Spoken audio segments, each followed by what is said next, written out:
Hi everyone, good morning from Philippines. This is now the situation from Ross City, Capiz, guys.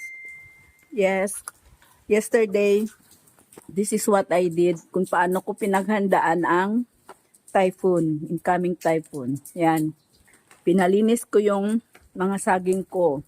Yan, isa lang natumba ka last night yan, ang isa kasi hindi naabot alinis yan, sumablay siya. Yan guys, yan ang number 1 tip. Pag marami kayong mga tanim, yan, tingnan nyo guys. I-cut nyo yung mga trunks.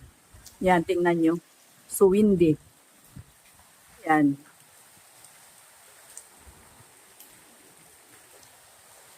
It's windy right now.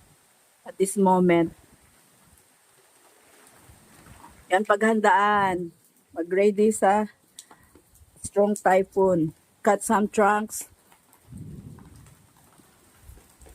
of your trees. Yan, ang ginawa ko kahapon. Pinalinis ko kay Steven.